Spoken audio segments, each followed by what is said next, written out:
વીર નર્મદ દક્ષિણ ગુજરાત યુનિવર્સિટીના એક વિદ્યાર્થી દ્વારા અન્ય ડિપાર્ટમેન્ટની વિદ્યાર્થીનીને જાહેરમાં હાથ જોડાવી માફી મંગાવવા માટે મજબૂર કર્યા હોવાનો આક્ષેપ થઈ રહ્યો છે. હાલ તો પીડિત વિદ્યાર્થીનીએ લેખિતમાં ફરિયાદ નોંધાવી છે. વીર નર્મદ દક્ષિણ ગુજરાત યુનિવર્સિટીમાં રેગિંગનો મામલો સામે આવ્યો છે. વિદ્યાર્થીની અન્ય ડિપાર્ટમેન્ટના વિદ્યાર્થી વિજય આહિર વિરુદ્ધ રેગિંગની લેખિત અને મૌખિક ફરિયાદ આપી છે. જણાવ્યું છે કે વિજય આહિરે મને જાહેરમાં માફી મંગાવી, ઘરમાં ઘૂસી મારવાની ધમકી પણ આપી.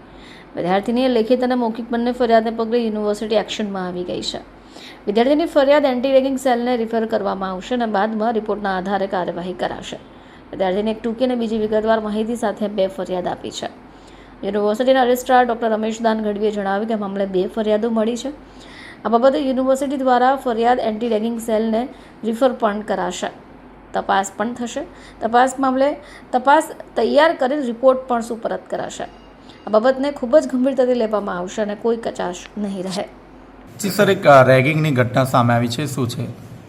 વિદ્યાર્થીનીની મૌખિક રજૂઆત મળી હતી. લેખિત રજૂઆત હજી સુધી પહોંચી નથી, પરંતુ માહિતી મળી છે કે ઇન્વોલ્વ કરાવેલી છે.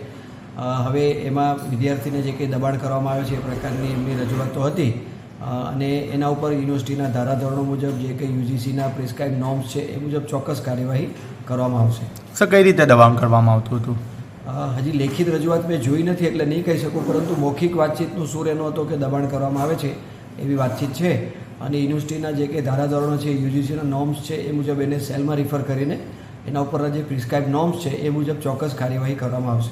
સર, કડક કાયદાના અભાવે ક્યાંક ને ક્યાંક વિદ્યાર્થીઓમાં ડર નથી રહ્યો? કડક કાયદો તો છે એવું તો નહીં કહી શકાય, પરંતુ છતાં આવી ઘટના બનતી હોય તો ચોક્કસ એના પર ગંભીરતાથી આપણે યોગ્ય કાર્યવાહી કરવી પડે અને કયા પ્રકારની કઈ જે કંઈ સજા છે એની પણ અંદર જોગવાઈ કરેલી છે, કયા પ્રકારનો ગુનો છે એ પ્રકારે, તો એના ઉપર ચોક્કસ તપાસ સમિતિ કરાવી અને યોગ્ય કાર્યવાહી કરવામાં આવશે. કઈ રીતે તપાસ કરવામાં આવશે આખી ઘટનાની? જો એના પર એ રેગિંગને રિલેટેડ ફરિયાદ હશે તો એમાં પ્રિસ્ક્રાઇબ નોર્મ્સ છે, એના જે કંઈ એન્ટી રેગિંગનો સેલ છે એમાં રિફર કરવામાં આવે છે. સમિતિ હોય છે, સમિતિ તપાસ કરતી હોય છે.